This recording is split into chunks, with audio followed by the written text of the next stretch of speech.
తెలంగాణ రాష్ట్ర వ్యాప్తంగా అక్టోబర్ 1 నుంచి రేషన్ డీలర్లు ఎవరైతే ఉన్నారో సమ్మెకు పిలుపునిచ్చారు. అయితే దీనికి సంబంధించిన అయితే సమ్మె నోటీసులు ఉంటాయో వాటిని ఇప్పటికే పౌరశాఖకు అందించడం జరిగింది.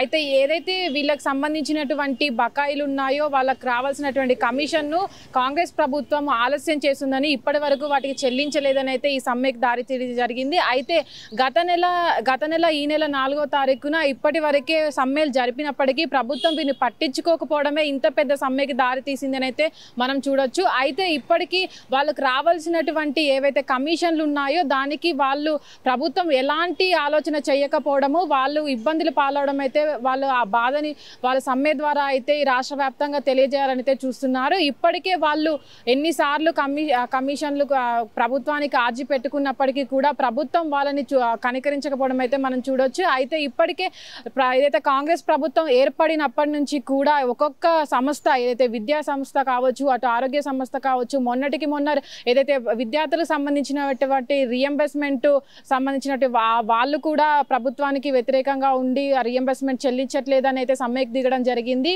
తర్వాత ఏదైతే నిన్న ఆరోగ్యశ్రీ కూడా నిలిపివేస్తున్నట్టు ప్రైవేటు ఆసుపత్రులు కూడా సమ్మెకు దిగారు. అయితే ఇంత ఏదైతే రాష్ట్రంలో ఇంత నిధుల కొరత ఉన్నప్పటికీ కూడా కాంగ్రెస్ ప్రభుత్వం ఇదంతా తెలిసి కూడా ఏదైతే ఇప్పటి వరకు ఇచ్చినటువంటి పథకాలు ఏవైతే ఉన్నాయో వాటిని ఇవ్వడం వెనుక ఉన్నటువంటి వాటిని కూడా చూడొచ్చు. అయితే ముఖ్యంగా ఏదైతే ఇప్పటి వరకు వృధాగా ఖర్చు చేస్తున్నటువంటి ఏవైతే బతుకమ్మ చీరలు కావచ్చు, ఇవన్నీ కూడా పథకాలలో వృధాగా కోట్లు ఖర్చు పెడుతున్నారు.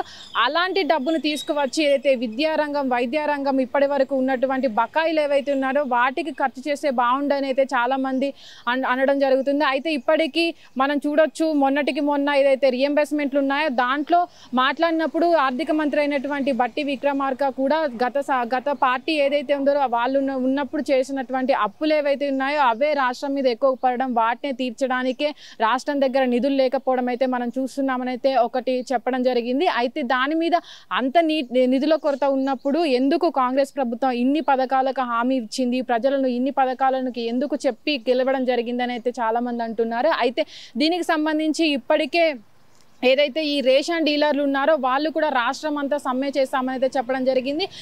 ఏదైతే ఈ రేషన్ డీలర్స్ ఉన్నారో వాళ్ళ ఇబ్బంది ఒకటే కాకుండా విద్య వైద్య రంగంలోనూ మరియు ఇంకా హాస్టల్లో వర్క్ చేసేటువంటి ఎవరైతే వర్కర్స్ ఉన్నారో కూడా వాళ్ళు కూడా సమ్మెకి దిగడం జరిగింది. రాష్ట్రంలో ఒకదాని తర్వాత ఒకటి కాంగ్రెస్ ప్రభుత్వం ఏర్పడినప్పటి నుంచి కూడా ఒకదానికొకటి ఏదైతే సంస్థలు ఉన్నాయో అవి కూడా బయటకు వచ్చి ధర్నాలు చేసే పరిస్థితి నెలకొనేటప్పుడు కూడా కాంగ్రెస్ ప్రభుత్వం ఎందుకు ఇన్ని హామీలు చేస్తుంది, ఎందుకు ఇంత వృధా ఖర్చు చేస్తుందని అయితే చాలా మంది అంటున్నారు. ఏదైతే ఇప్పటికీ చేసినటువంటి కార్యక్రమాలు కావచ్చు, ఏవైతే వాటికి ఖర్చు చేసినటువంటి కోట్ల రూపాయలు కావచ్చు, వాటన్నిటిని తీసుకొచ్చి ఏదైతే విద్యారంగం ఇప్పుడు రియంబర్స్మెంట్లు ఉన్నాయో వాటికి కానీ ఆరోగ్యశ్రీకి కావాల్సిన వాటికి కానీ ఖర్చు పెట్టుంటే ఇప్పుడు ప్రజలు అవసరమైన వాటికి ఖర్చు చేస్తుంటే ప్రజలు చాలా సంతోషంగా ఉండేవాళ్ళు కదా, ఇప్పుడు ఇలాంటి సమ్మెలకు దిగే అవసరం ఉండేది కాదు కదంట.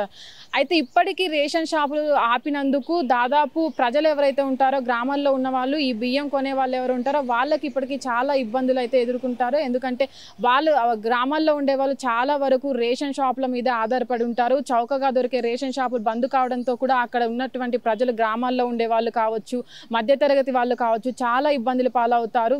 ప్రభుత్వం దీనిపైన కొంచెం చొరవ చూపేసి అయితే రేషన్ షాపులో చెల్లించాల్సినటువంటి బకాయిలు ఏవైతే ఉన్నాయో వాళ్ళకి కావాల్సిన కమిషన్లు ఏవైతే ఉన్నాయో వాటిని త్వరగా పూర్తి చేస్తే దాదాపు చాలా మందికి ఏదైతే రేషన్ షాపులు మళ్ళీ ఓపెన్ అయ్యి వాళ్లకు మంచి జరుగుతుందని అయితే చాలా మంది ఆశిస్తున్నారు. అయితే ఇప్పటికే అక్టోబర్ 1 నుంచి సమ్మెకు దిగుతున్నట్టు ఎవరైతే రేషన్ డీలర్స్ ఉన్నారో వాళ్ళు ప్రకటించినప్పటికీ ప్రభుత్వం చూడాలి, మరి ఇంకా చాలా రోజులు ఉన్నప్పటికీ ప్రభుత్వం ఎలాంటి నిర్ణయం తీసుకుంటుంది, ఈ బకాయిలు చెల్లిస్తుందా లేదా అని అయితే మరి చూడాలి. కెమెరామ్యాన్ అనిల్తో Nagavani, hit TV, Hyderabad. Hit TV app ఇందులో short news, live news, entertainment shows, movies, digital magazines తో పాటు మీ జిల్లా వార్తలను కూడా ఫ్రీగా చూడొచ్చు. ఇంకెందుకు ఆలస్యం, వెంటనే హిట్ టీవీ యాప్ ని డౌన్లోడ్ చేసుకుని ఫ్రీగా ఎంటర్టైన్మెంట్ పొందండి. Hit TV app.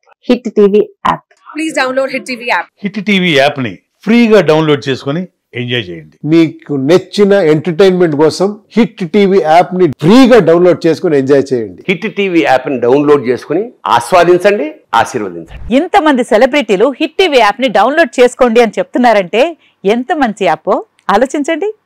America America America అమెరికాలో చదవాలనుకునే వాళ్ళకి విశ్వసనీయమైన పేరు మన శౌర్య కన్సల్టెన్సీ. UK లో 1 year masters, UK లో 1 year masters, 2 years work permit up to 5 years visa. Contact Saurya Consultancy.